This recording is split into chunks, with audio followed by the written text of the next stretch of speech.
Ao longo de nossa vida, temos visto governos e impérios se levantarem e caírem.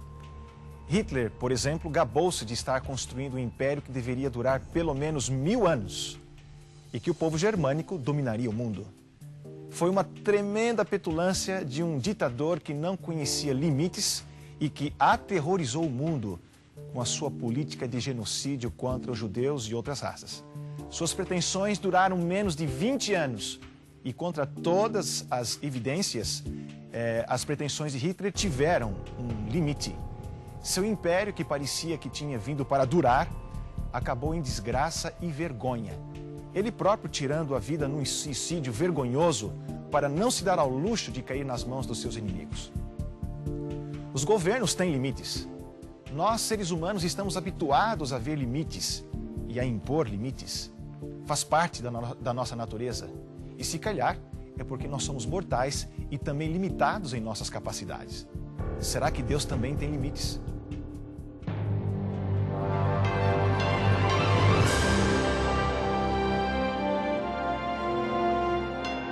Venceu a prova do tempo.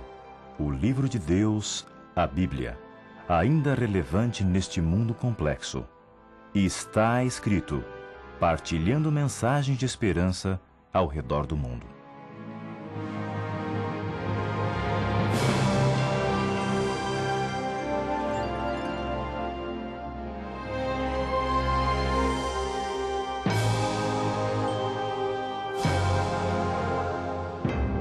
Olá, amigos. É um prazer saber que você está aí do outro lado para acompanhar mais uma transmissão do nosso programa. Nós estamos habituados a ver limites em tudo. As coisas têm limites como carros, casas, exigindo constante manutenção ou substituição. Costumo até brincar dizendo que toda a gente um dia vai precisar de mecânico ou médico. Posso também acrescentar que um dia toda a gente vai precisar de um encanador, eletricista, pedreiro, carpinteiro ou qualquer um que tenha a habilidade de ampliar as limitações das coisas e dos bens. Até nossa paciência tem limites.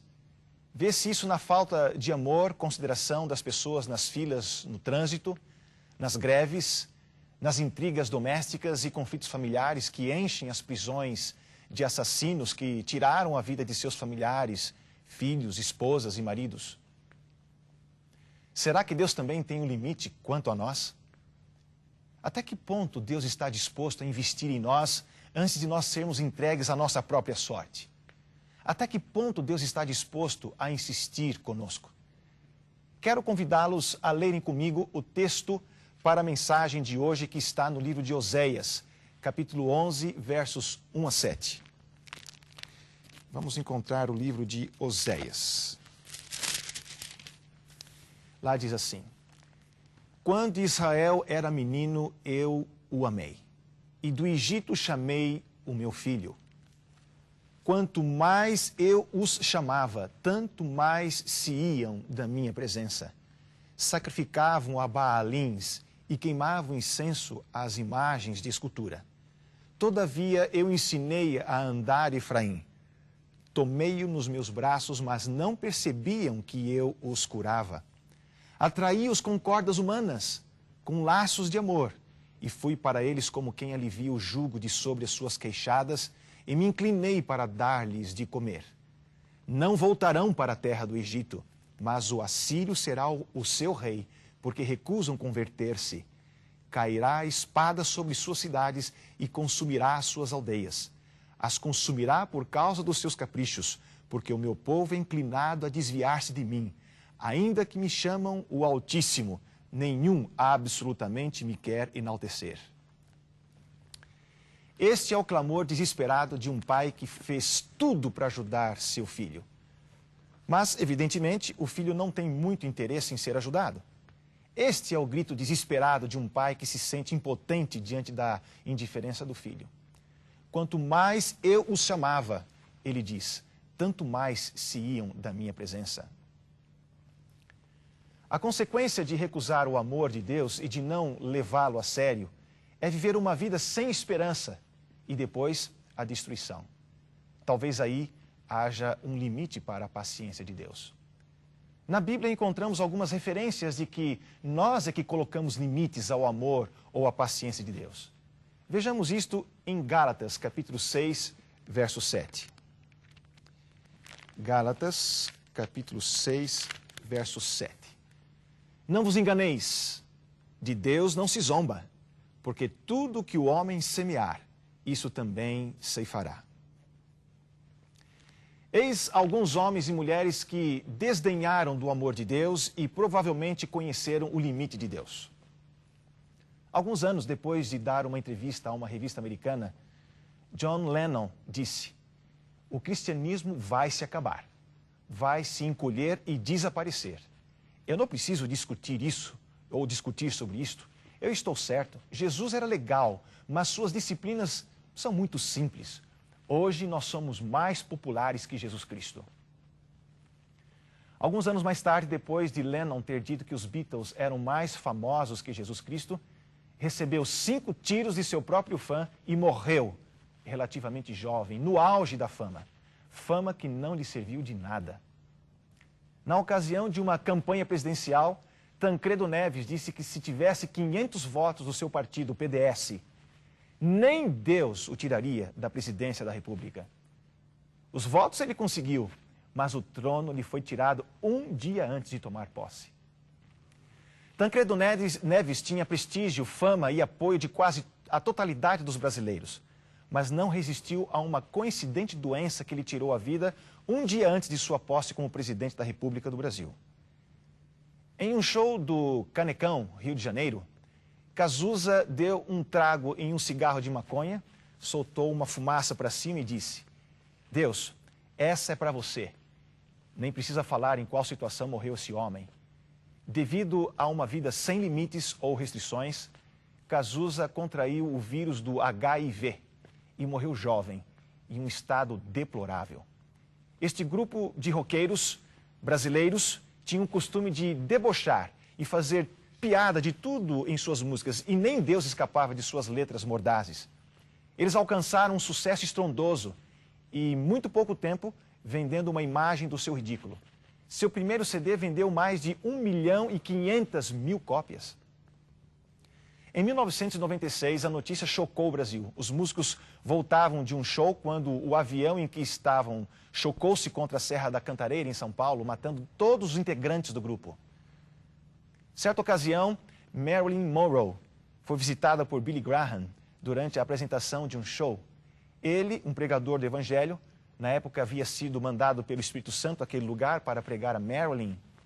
Porém, ela, depois de ouvir a mensagem do Evangelho, disse: eu não preciso do seu Jesus. Uma semana depois, foi encontrada morta em seu apartamento. Bon Scott, ex-vocalista do conjunto AC/DC, cantava no ano de 1979 uma música com a seguinte frase: não me impeça, vou seguir o meu caminho até ao fim na autoestrada para o inferno.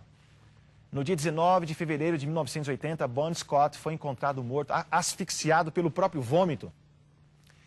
Em 2005, na cidade de Campinas, no estado de São Paulo, uma turma de amigos já embriagados foram buscar uma colega para uma noitada de sábado. Então pararam em frente da casa de um dos jovens e chamou. Junto com a moça veio a mãe. A mãe, com medo, vendo todos embriagados e sua filha entrando naquele carro lotado, pegou na mão da filha, que já estava dentro do carro, e disse: filha, vai com Deus, que Ele lhe proteja. A filha, para tirar uma onda com a mãe, disse: só se ele for no porta-malas, pois aqui já está lotado. Toda aquela malta riu-se a valer e saíram cantando os pneus.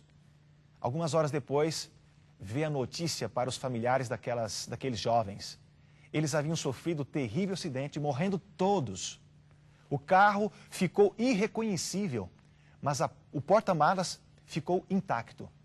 A polícia técnica disse que, pela violência do acidente, seria impossível o porta-malas ficar intacto.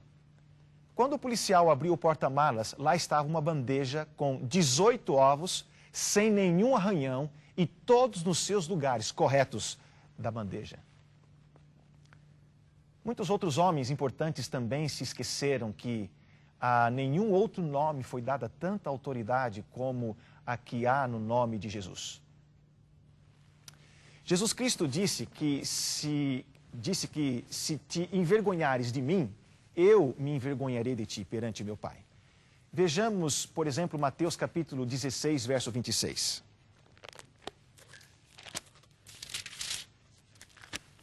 Lá diz assim: pois que aproveita ao homem ganhar o mundo inteiro se perder a sua alma? Ou que dará o homem em sua recompensa da sua alma? Oséias, em hebraico, quer dizer salvação, e em grego tem a mesma raiz da palavra Jesus. Assim, quando o profeta diz, eu sou Oséias, está dizendo, eu sou a salvação, ou eu sou Jesus.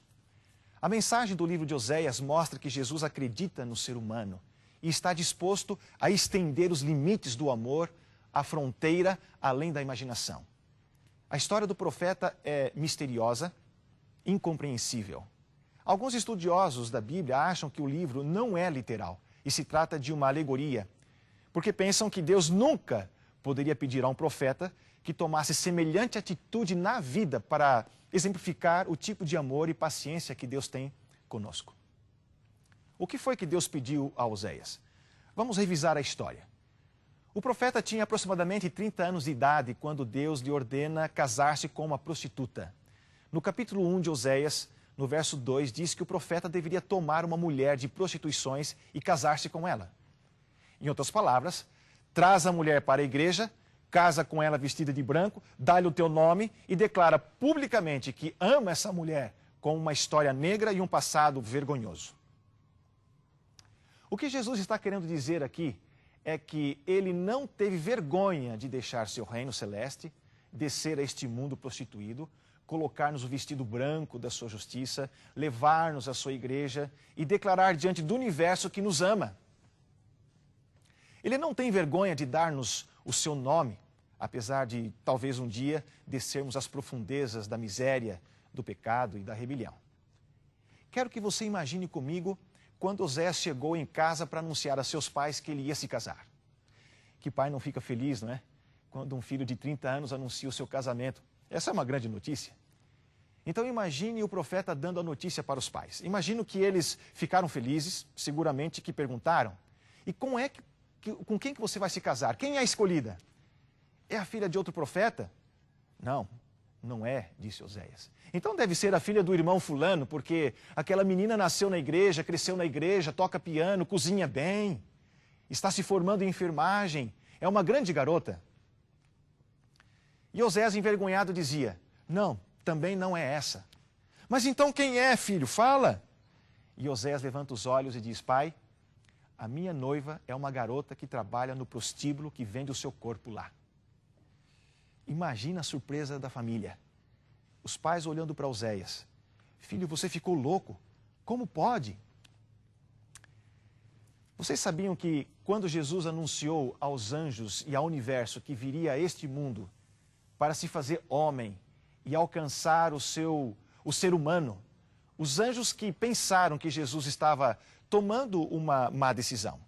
Jesus não teve vergonha de entrar no prostíbulo desta terra para libertar-nos da indignidade, para devolver-nos o futuro, para que ninguém mais vivesse angustiado, desesperado, para que as famílias não vivessem em conflito, para que pais e filhos vivessem em paz, para que maridos e mulheres vivessem em paz, para que chegasse à noite e pudesse dormir sem complexo de culpa, para que pudéssemos olhar para um futuro sem medo. Jesus deixou tudo e veio a esta terra por isso. A história bíblica continua relatando que o primeiro ano de casamento foi bom. Sempre a lua de mel é maravilhosa. Lembra quando você conheceu a Jesus? Lembra seu primeiro ano com Cristo, como era exuberante, cheio de significado? Lembra como você cantava e participava das atividades da igreja? Veio o primeiro filho. E neste ponto a história bíblica torna-se trágica, porque esta mulher deixou o profeta cuidando do filho e procurou um amante. E quando ela engravidou do amante, ela, ou o amante, jogou na rua e ficou abandonada, sem ter para onde ir, sem ter onde pousar, nem o que comer. Mas Deus se apresenta ao profeta e diz, Oséias, levanta-te e toma de volta a tua mulher. eu suponho que toda a vizinhança ria e caçoava do profeta. Já pensaram o que as garotas que nasceram e cresceram na igreja sem fazer nada errado falavam ao profeta? Ou falavam dele? Está vendo aí? Foi casar com uma prostituta, tendo tanta menina boa para escolher na igreja, ele merece isso. E quando a mulher dele andava grávida na rua, seguramente que o povo pensava, que vergonha. Como pode um homem que se diz de Deus aceitar essa mulher? Mas o profeta obedeceu e aceitou-a de volta. Seria até bom se as coisas acabassem por aqui. Mas o texto bíblico diz que nasceu o segundo filho. E a mulher deixou as duas crianças ao cuidado do marido e foi atrás de outro amante. E engravidou pela terceira vez. Como não podia deixar de ser diferente, também foi chutada depois de grávida. E agora vem Deus ao profeta e diz, levanta-te, Oséias, e recebe a tua mulher de volta. Eu imagino o profeta caindo de joelhos diante de Deus e dizendo, Senhor, por favor, eu não posso fazer isto. Não faz isso comigo. Eu já te obedeci uma vez, mas eu não posso te obedecer mais. Estou passando vergonha. Todo mundo ri de mim. Seguramente, quando o profeta andava pela rua, havia gente moralista que até cuspia no seu rosto. O que Deus está nos dizendo é que para nos salvar, alguém cuspiu no seu rosto e o esbofeteou, caçoou, xingou e finalmente o pregou numa cruz. Amigos, Deus ordena ao profeta, vai e recebe essa mulher de volta, porque eu sou você e a mulher é o meu povo. E quero que você, como ministro, entenda como eu sofro quando os meus filhos, apesar de tudo o que fiz por eles, rejeitam o meu amor e vão atrás dos seus próprios caminhos. Quero que você sinta como dói amar sem ser amado, compreender sem ser compreendido. Quero que você saiba que o caminho da salvação do homem passa pela vergonha, é nutrido na dor, é sublimado no sofrimento. E o profeta recebe a sua esposa de volta. E quando nasce o menino, coloca-lhe um nome em hebraico, Lo-Ami, que quer dizer, este filho não é meu, mas apesar disso eu o amo. Meu amigo, cada vez que Jesus nos recebe de volta, chegamos a Ele trazendo muitas vezes as imagens da miséria que o pecado gravou no nosso inconsciente. Às vezes nós queremos a Deus como nossas filosofias estranhas, maneiras de vestir, de comportar-se, de ouvir música, enfim, maneiras pagãs de viver. Mas nem por isso Deus nos rejeita. Ele diz, este filho não é meu, mas apesar disso eu o amo. Essa maneira de ser não é minha, mas eu o amo. Aqui há algo profundo e maravilhoso. A diferença que Deus faz entre o pecador e o pecado. Deus queria que um dia os cristãos aprendessem a separar essas duas coisas. Deus não suporta o pecado, mas ama o pecador. Pode vir aos braços de Jesus trazendo toda a miséria desta vida. Deus não aceita a miséria, mas ama o pecador. Os seres humanos não sabem fazer essa separação. Se uma pessoa erra, vamos com tudo. Não em cima do pecado, mas em cima do pecador. Nós muitas vezes os maltratamos, os ferimos, os machucamos. Confundimos pecado com o pecador. Mas em seu maravilhoso amor, Deus sabe separar as coisas. Se um bêbado mal cheiroso se aproximasse de nós, não sei quantos de nós nos sentiríamos incomodados. Mas Deus se sente feliz em ter aquela pessoa em seus braços. Não aprova esse tipo de conduta, mas está de acordo com o que, não está de acordo com o que ele faz, mas o ama.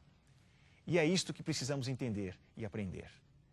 Mesmo quando o homem cai uma vez, 1000 ou 1.000.000 de vezes, Deus não perde a esperança com o ser humano. Deus ama, Deus acredita e espera.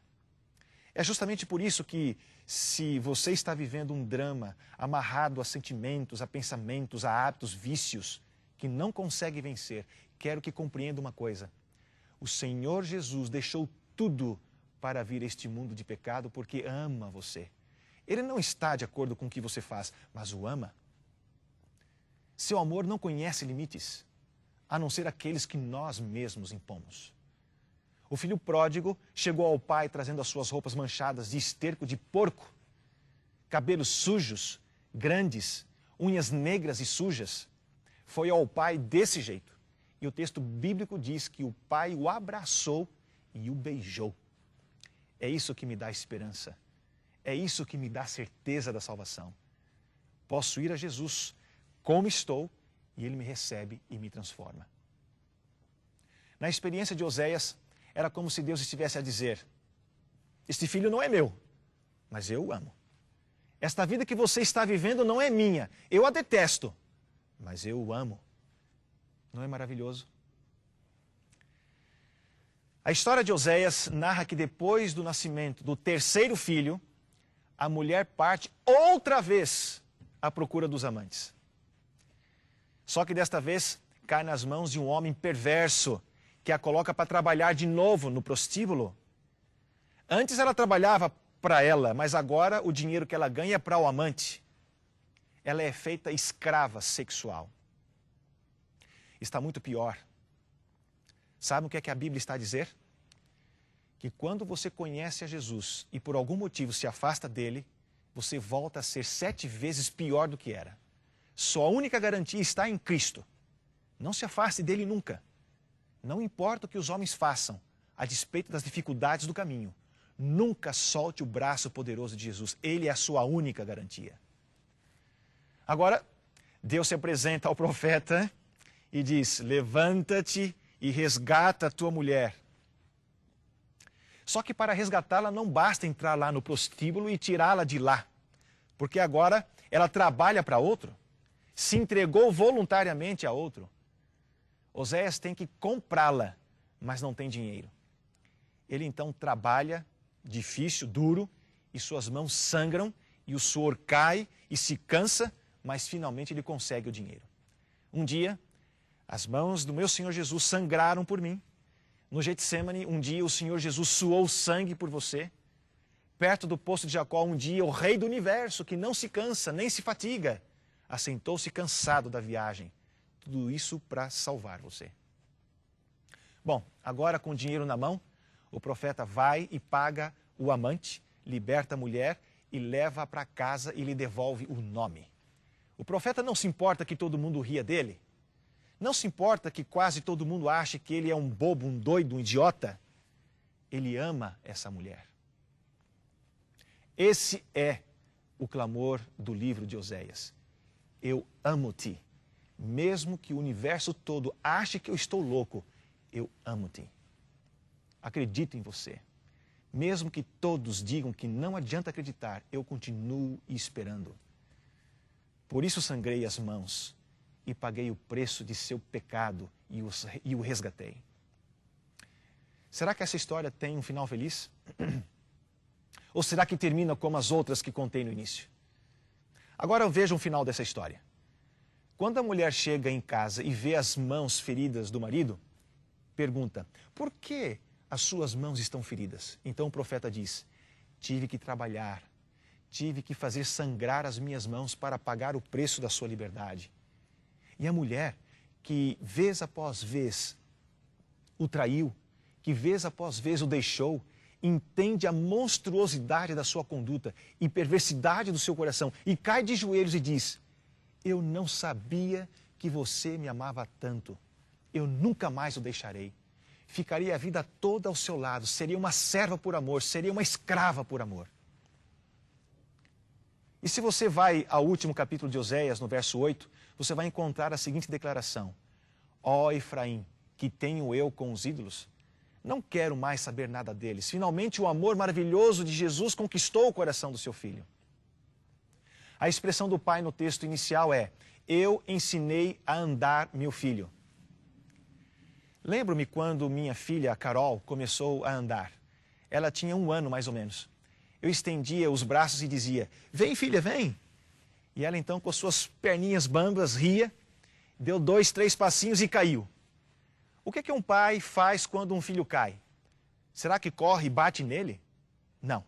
O pai corre, o beija, o abraça e o anima. Querido, você é o filho de Deus. Você acha que alguém aprende a andar sem cair? Ou você acha que porque você caiu uma vez, Deus já deixou de amar você? Agora me diz, se um pai humano pode amar assim, você não crê que Deus pode amar muito mais? Deus nunca deixará de amar você. Sabem qual é o limite para o amor de Deus? É aquele que você coloca. Enquanto você tiver um coração aberto para Ele, Ele te amará sempre. Entregue a sua vida a Jesus. Peça que Ele o ajude a chegar vitorioso até o fim. Que o Senhor te abençoe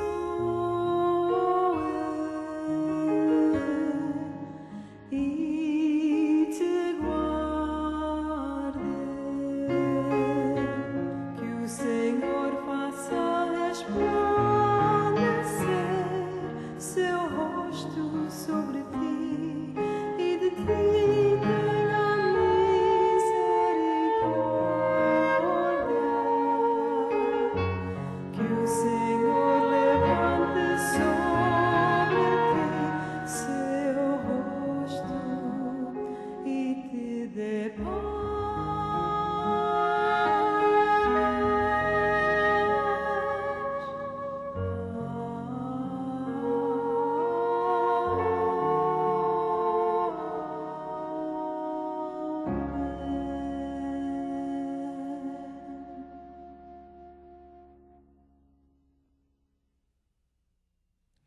Obrigado por assistir hoje o nosso programa. Quero dizer-lhe que a Bíblia afirma que aquele que se orgulhar de alguma coisa deve se orgulhar em conhecer a Deus. É por essa razão que queremos lhe oferecer a oportunidade de poder conhecer melhor as verdades sobre Deus através do compacto e facilitado curso bíblico Encontro com a Vida. Vale a pena dizer que para aqueles que completarem as lições, teremos o prazer de oferecer uma Bíblia. Você poderá optar por fazê-lo particularmente ou com o apoio de um instrutor voluntário do nosso programa. Fico esperando a sua chamada. Para você solicitar a sua oferta de hoje, basta chamar o nosso número de telefone 416-259-8608. Chame agora mesmo 416-259-8608. Lembre-se que a oferta é grátis. A operadora necessita de seu nome, endereço, número de telefone, juntamente com o nome da oferta que você deseja. Se você preferir, poderá também escrever para Está Escrito, Box 2010, Oshawa, Ontário, L1H 7V4. Foi bom estar com vocês hoje e espero vê-los na semana que vem.